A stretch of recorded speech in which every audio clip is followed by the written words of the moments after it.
ever feel like something's missing?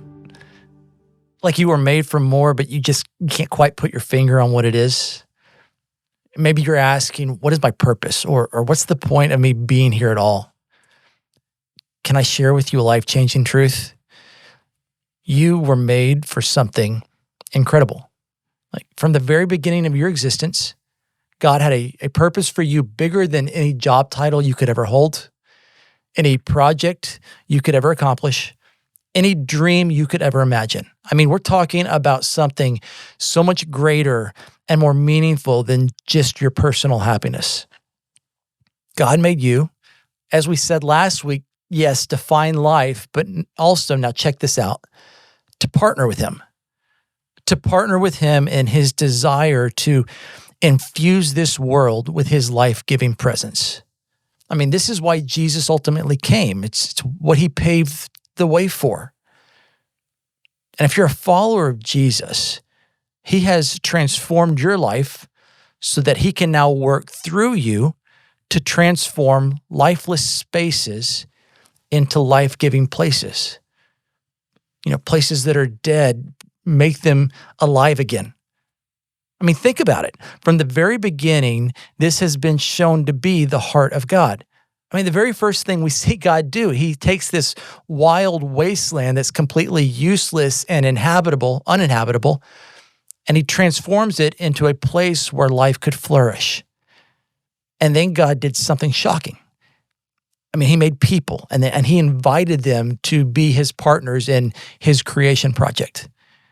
He took them into His mountain garden home, as I like to think of it, that just was teeming and overflowing with life and abundance. And He shared it with them to enjoy. But God, He didn't just stop there. He went on, in essence, to give them the keys to His own place, to take care of it, to protect it from outside invasion, and to share the garden life with the rest of the earth. And He told them to, in essence, take what's here in the garden and go spread it out there. Fill the land with my image, you know, my life and my love and my creativity and justice and beauty. I mean, talk about a dream job. But as we're well aware, human rebellion derailed the entire project and the world became marked with brokenness. And so what began as a creation project has instead become a restoration project. But this is the good news of the gospel. This is the good news that Jesus came and delivered, that through His life and death and resurrection, those of us who place our lives in His hands, we have been brought back into this whole purpose. Now it's about imitating Him, you know, loving as He loved, serving like He served, being willing to step into the messiness of this world with courage and humility in order to show compassion and extend forgiveness and bring peace and be His hands and feet in a world that desperately needs Him.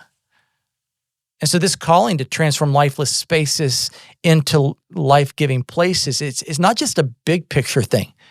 I mean, this is about your daily life, about partnering with God to bring life to the spaces around you that could be very much dead. You know, some of you listening might be hearing this and wondering, you know, can I really make that kind of a difference?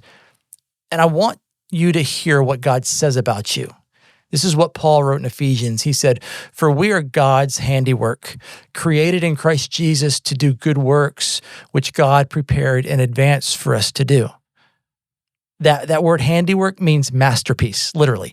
I mean, you are God's masterpiece, not just to look good, but to fulfill a purpose. He's already prepared good works for you to step into. He's already prepared you for these works. And these good works aren't about striving or proving yourself. They're about partnering with God, again, to transform brokenness into beauty.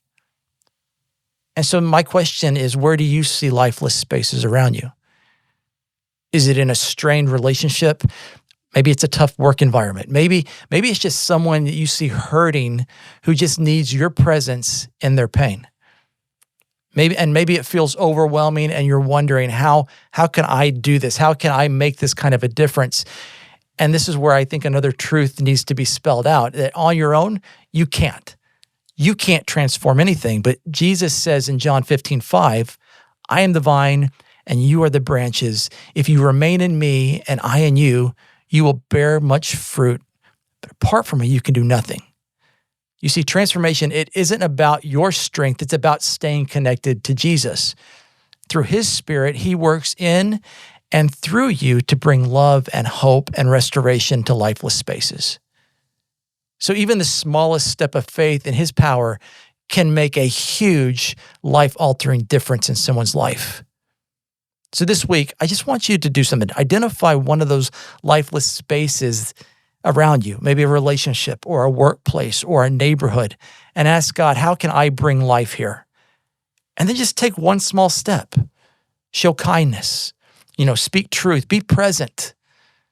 Your purpose isn't about being perfect. It's about being faithful. God invites you to join him in transforming the world one lifeless space at a time.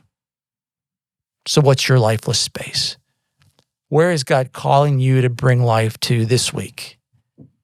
And then know this, God has already given you everything you need to fulfill your purpose. He's walking with you every step of the way. You were made for this. Hey, let's go out and live it. I love you guys. Hope you have a great week. I'll see you next time.